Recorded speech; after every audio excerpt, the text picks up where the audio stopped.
आपण घेतला होता आरोग्य दिनानिमित्त. आज आपण आता एक नवीन अभियान जिल्हास्तरीय कार्यशाळा घेऊन सुरू करतोय.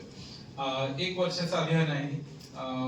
आपण सगळे सरपंचांनी आता मुख्यमंत्री पंचायत राज अभियानात हिरिरीनं भाग घेतलेला आहे आणि खूप चांगल्या ग्रामपंचायतीनं काम केलेलं आहे.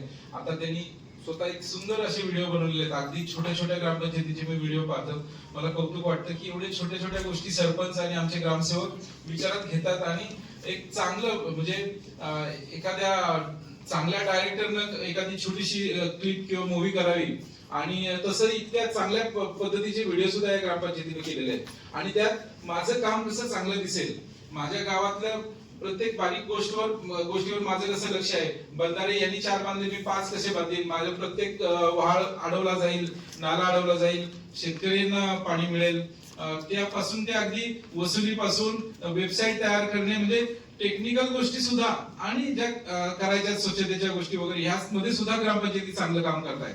आणि कुठली कमी कुठली जास्त, आता मला प्रश्न पडेल की यात मार्क कमी जास्त कसे करायचे किंवा नंबर कसे काढायचे, इतके ग्रामपंचायतीने चांगलं काम केलेलं आहे.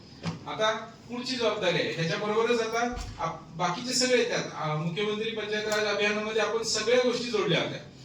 आरोग्यावर जास्त भर नव्हता, आहे त्यामध्ये तपासण्या आहेत, ह्याच्यावर केंद्राला मदत करणे वगैरे, पण एक संस्था म्हणून त्या म्हणजे जशी अंगणवाडी आहे, शाळा आहे, आरोग्य केंद्र आहे तसं आहे. पण मुद्दे वाचा आणि त्यात काय आपल्या गावासाठी चांगलं करता येईल ते करून घ्यायचे. त्यासाठी आरोग्य यंत्रणा, NGO, शासन सगळं आपल्या मदतीला असणार आहे.